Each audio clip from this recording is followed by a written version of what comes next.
This is Glow in the Dark Radio.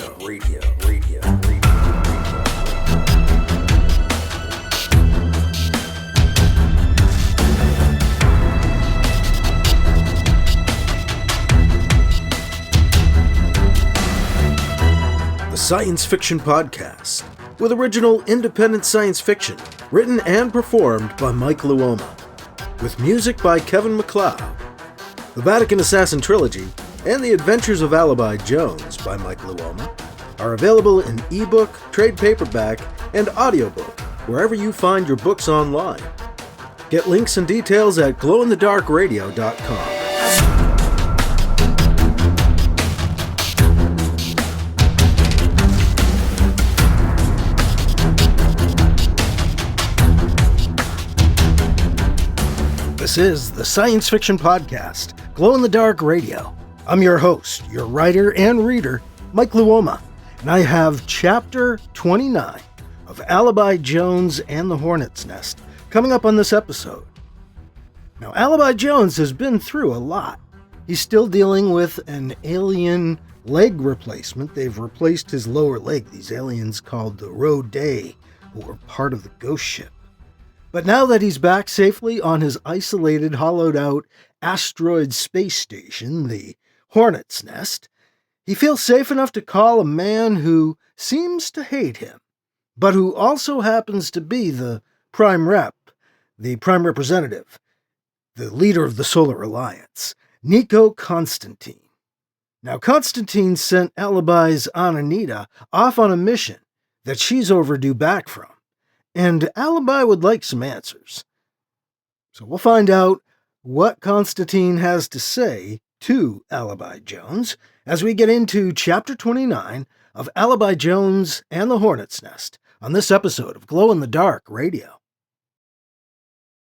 Well, we've now made it past our 850th episode, cruising towards the 20th anniversary, which I'll probably make a bigger deal out of. The podcast began back in September of 2006. I do want to make a big deal out of patrons who help support the podcast. Thank you.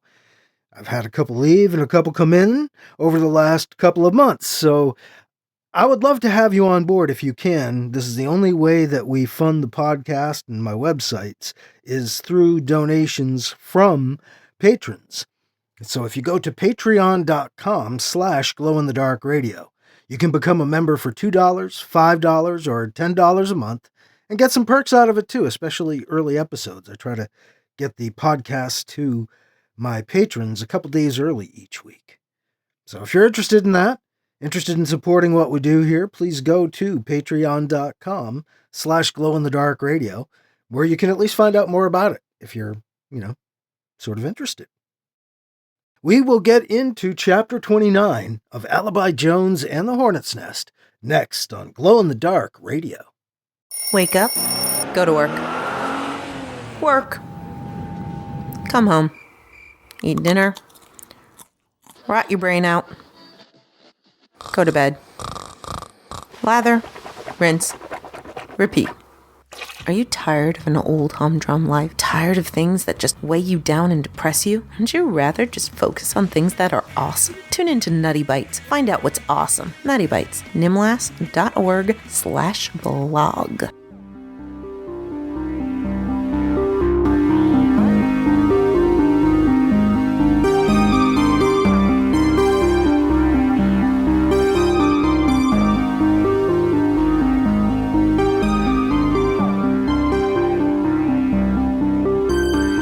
Now here's Chapter 29 of Alibi Jones and the Hornet's Nest on Glow in the Dark Radio.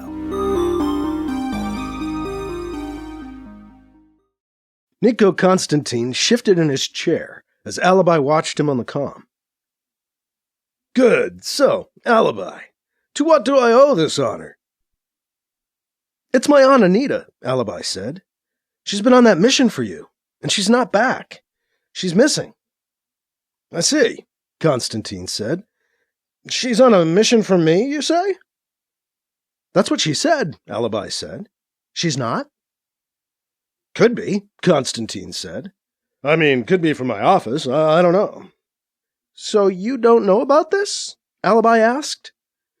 Not offhand, no, Constantine said. That doesn't seem possible, Alibi said. She's the former Prime Rep on a mission for you. I deal with a lot of stuff, Alibi, Constantine said. And right now, one of my top guys is sick. But that's little shit. You don't care about that, right? Look, I've been dealing with the Greater Ta trying to expand. Trying to talk to the Secta. You dealt with them, didn't you, Jones? Saw your name on my briefings. Yeah, them and the Tech-Ta, Alibi said. Then you know talking to the Secta is like talking to the wall, Constantine said. And that's insulting walls. Was my aunt involved in that? Alibi asked. Your aunt, Constantine said.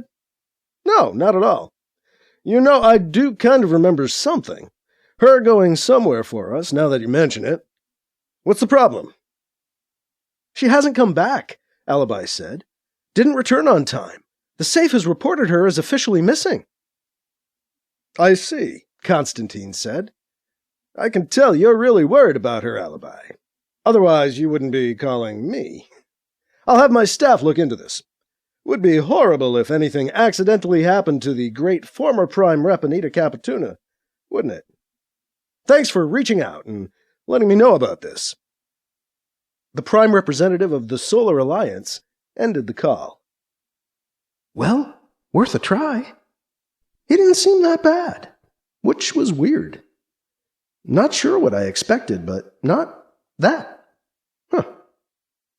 I'm going to be fine, Anita said. She'd taken to talking out loud to keep herself company in the dark. Needed to keep the ship's lights off to conserve power. Just fine. She didn't believe it, but she kept saying it. It had gotten her through many hours, days, since the landing. Her ship landed rough. Crash-landed, really. The ship was already in trouble. Setting down on the asteroid was an attempt to conserve fuel. Now she was marooned on the rock.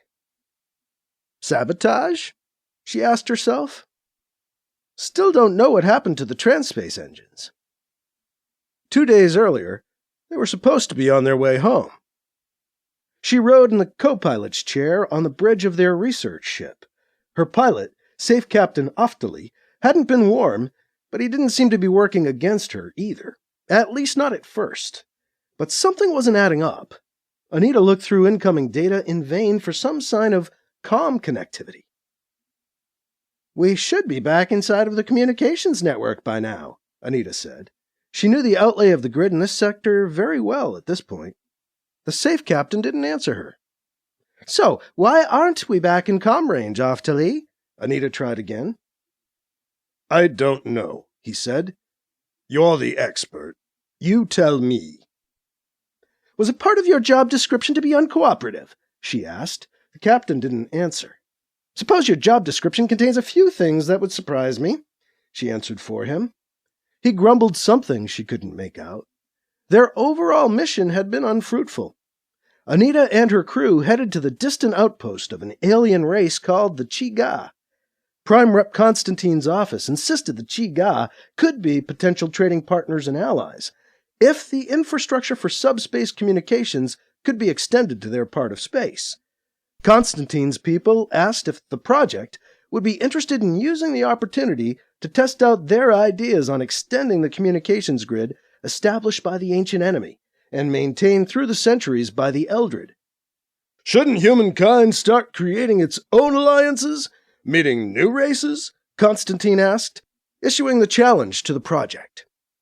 With the Greater Ta expanding its influence over the older worlds and races, humanity would do well to find new friends. But the Chi-Ga were not new friends, nor even likely to be new trading partners.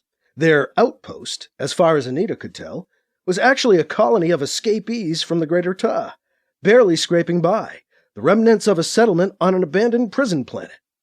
Their world of misfit idiots was not a new race full of new potential, but the rejects of the enemy, the Greater Ta. These people wanted to be off the grid. After several hours of fruitless negotiations, spread out over 3 days, Anita declared the mission to the Chi-Ga done, over. They wrapped up their visit as quickly as diplomatically possible and left the outpost, proceeding to the project's part of the mission. They were to place the new subspace comm units throughout the sector, mapping transspace coordinate points as they did so, in an attempt to extend the ancient communications web. There was only one problem. As far as Anita knew, the project was years away from developing a working subspace communications unit. The units they were to place were actually supposed to be repeaters, not full-strength transmitters. They could retransmit messages but couldn't generate new ones. Anita wasn't sure they'd even work to that extent. Certainly, the work of reproducing the comm tech had been going on in the project's R&D department for some time, but there had been no successful tests of the new versions thus far that Anita knew of. And she made it her business to know about such things. The problem was the project didn't have any old units to work from. The ancient enemy's stealth technology kept the original units hidden and out of reach. Still, they had a hold full of the project's new units. They placed them throughout the area. Had to field test them sometime, she supposed. First time could be a charm. They put the project's repeaters in asteroid belts, on distant moons and airless planetoids. Navigation was a little tricky. The star charts they had at their disposal were old and sparse on their details. There was little transspace use. They usually had to fly a while in normal space from whichever nearby transspace point they could find. They were 5 days out from a transspace point near the colony called Paradise, placing one of the final repeaters, when the real trouble began. They had a crew of only 3, Anita, Captain Jacob Oftley, and ship's engineer Willa Benedict. Turned out Benedict wasn't much of an engineer.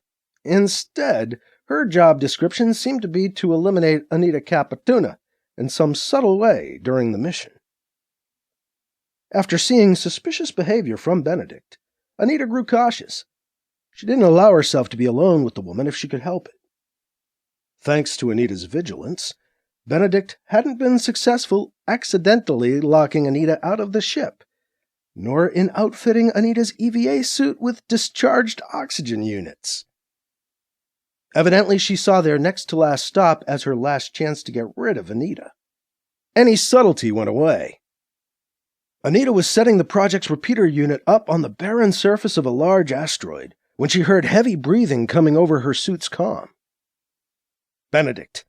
Fool hadn't thought to turn off her comm unit, the thought came to Anita. She had advance warning as Benedict appeared in another EVA suit near Anita's position on the airless purple plain. Benedict bounced a few steps towards Anita, then stopped, about 50 meters away.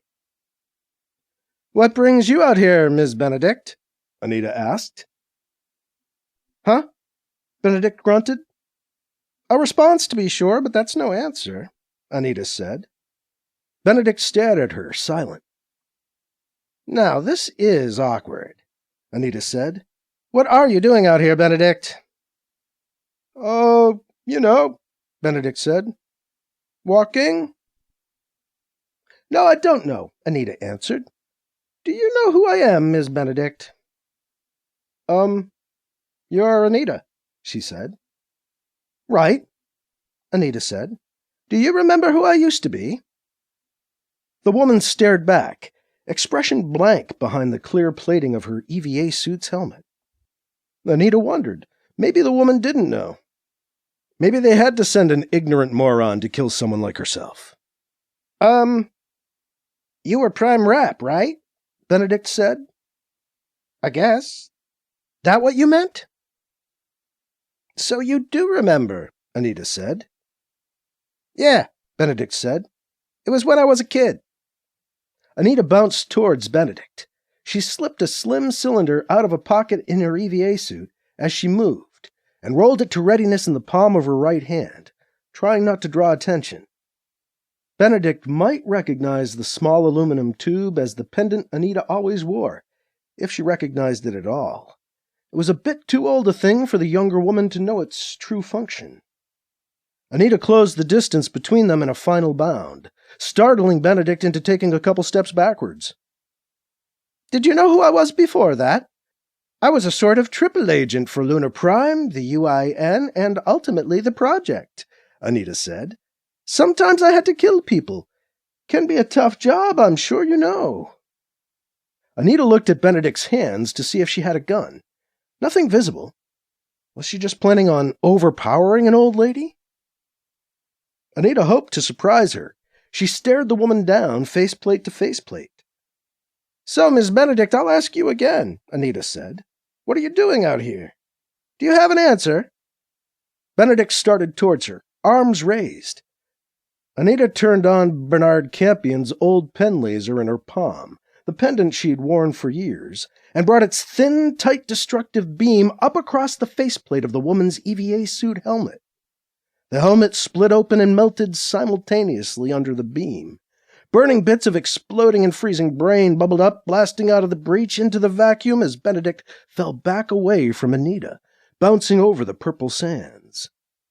Anita looked at BC's little pen-sized laser. A gift from an old friend, Anita said. Never thought I'd have a reason to use it. She rolled the cylinder in her gloved palm and put it away back in the EVA suit's pocket. Anita bounced back to the project's repeater unit. She finished the installation before returning to the ship. Captain Oftley wasn't pleased when she informed him that Ms. Benedict had suffered a horrible accident and would not be rejoining them. She lied and said there was no body to recover, buried underneath a rockslide, she told him. Anita's relationship with the captain chilled from that moment on. A question of degree, really, as he went from icy cordial to frozen scorn. He coldly informed her that their trans-space drive wasn't functioning when they were 2 days out from Paradise. The day after, he reported their ship was out of fuel. Someone had tampered with the sensors, feeding false readings to the bridge, Oftley claimed. He tried sending an emergency message, he said, but they were still evidently beyond the reach of the old subspace communications grid. He activated an emergency beacon, then tried to maneuver their ship onto the surface of one of the group of asteroids they'd floated into. Oftley said he wanted to save any little bit of energy they had left, not waste it trying to maneuver through the cluster. Anita didn't exactly trust him, but he hadn't directly threatened her at any point. And he was dealing with the effects of the sabotage, same as she. She'd decided to conditionally trust him when their ship crashed into the surface of the rock he was trying to land on. Oftley was thrown from the pilot's seat by the impact, hitting the bulkhead behind him head first with a crack.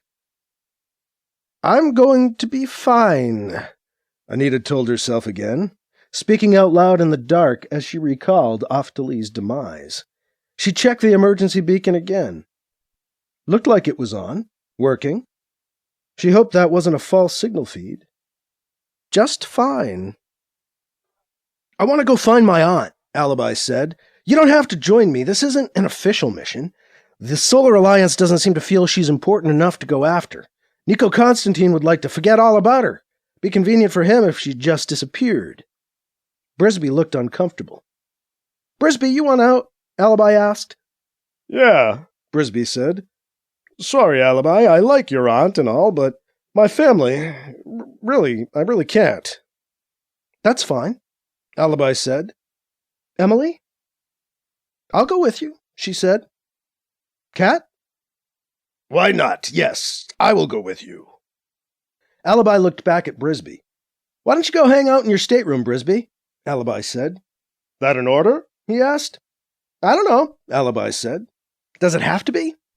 It's probably in your own best interest not to hear what I'm planning to do. Brisby shrugged. Okay, he said. He walked out of the Hornet's Nest's mess hall, leaving Alibi with Kat and Emily. Alibi showed them a crystal. Luckily, it turns out part of my aunt's mission was tied into the project, Alibi said. She's still well loved there, and, like me, folks there are worried she's missing too. Some of them reached out to me with this. He shook the crystal. Her mission itinerary. She was helping to extend the communications grid, which is why she was off it. Alibi called up a floating view screen filled by a star field. Paradise, proclaimed the glowing letters over a gray world floating in the center, with a small hopeful patch of green on the surface. Paradise was supposed to be their last stop, the nearest transspace jump point to their off-grid route. I want to start there, and then begin retracing their steps backwards, start where they were supposed to finish, and See if we can find them trying to come back. Alibi looked at Emily, and then at Kat. He smiled. That's all I've got for right now, he said. Thank you for doing this. Let's get going. Alibi visited the planet called Paradise once on vacation, a couple of years earlier. His trip with Katie Ramsey had been as tumultuous as their relationship at the time, as their visit by chance coincided with a coup. They'd chosen the planet as their vacation destination after Kit was assigned there, as part of the Dakur diplomatic mission. But with the attempted government overthrow and its limited early terraforming, Paradise proved a deceptive name. It was much more peaceful and maybe a bit further developed when he visited this time, their first stop on the search for Anita Capituna. But Anita's mission never made it to Paradise. No one had seen her. Her research ship simply hadn't been through the port. Alibi even tried calling on a higher authority. Thanks to prior events, Alibi knew the colony's leader, Justine Blakely. Unfortunately, she too had no news for Alibi, but she did wish him good luck in finding his aunt. They left the relative comfort of the planet's system, striking out for parts unknown. Alibi headed the cruiser off the grid, along the route provided by his sources in the project. They picked up her emergency beacon almost immediately, first day out. Almost too easy. Alibi was thrilled, until he and his aunt reunited. Following the beacon, they found her ship wrecked on an asteroid in a broad belt of the rocks in orbit around a nearby unnamed red giant. She didn't have much time. The badly damaged vessel had minimal air remaining, no real fuel left, and little energy in the power plant. Emily helped Anita out of the wreck and onto the cruiser. She led her to see Alibi, up on the bridge. Alibi finished plotting a course out of the asteroid belt and back to Paradise. He locked it into the ship's navigation. He engaged the ship's engines. The cruiser lifted off from next to the shipwreck at his command. He checked their course and bearings, and the A.D. Foster began the non-transspace-aided trip back to more settled space. Alibi, you shouldn't have come out here, Anita scolded him as she walked onto the bridge. Not every woman is a damsel in distress who needs to be rescued. Alibi stared at her. He didn't know what to say for a moment. I was worried about you, he said after the pause. You could have died. And now you've risked your new base and assignment by coming out here. Unnecessarily.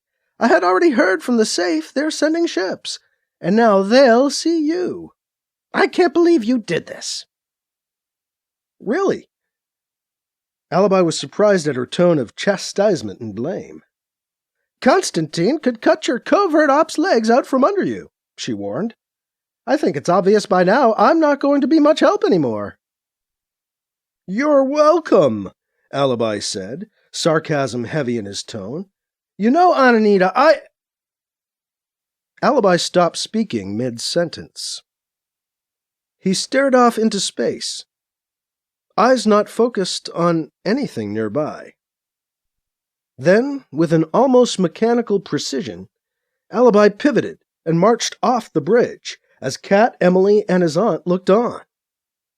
They stared for a moment at the empty space he'd occupied, until the ship's proximity sensor alert began blaring its warning, and the view screen switched on to show them the threat that materialized outside, nearly on top of them. The great ghost ship of the Rodet returned.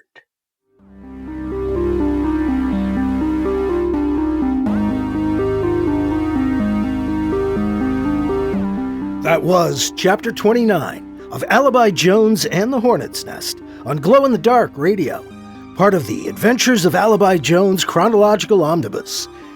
We are doing that, serializing that entire omnibus in full on Glow in the Dark Radio.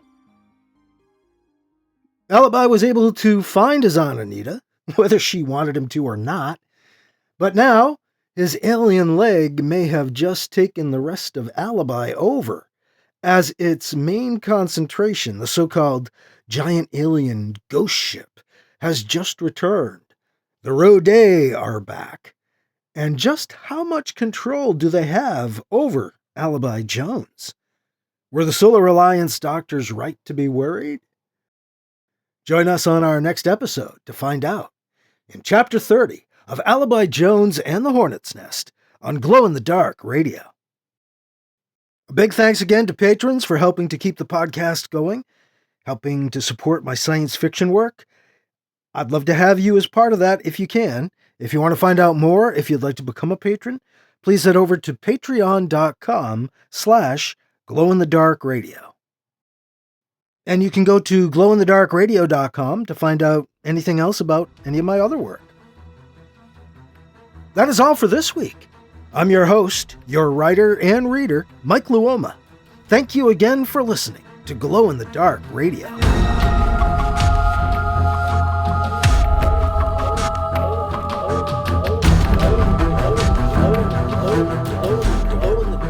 Glow in the Dark Radio.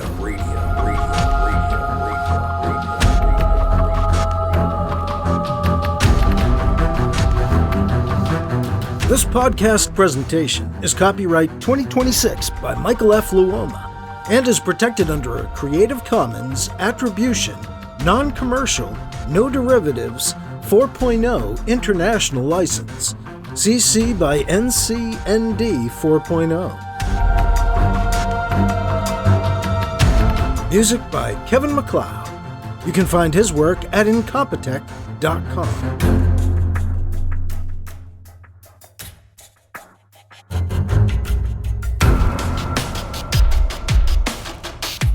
Mike's books are available in ebook, paperback, and audiobook, wherever you find books online. Get links and more details at glowinthedarkradio.com and mikeluoma.com. This has been a presentation of Glow in the Dark Radio.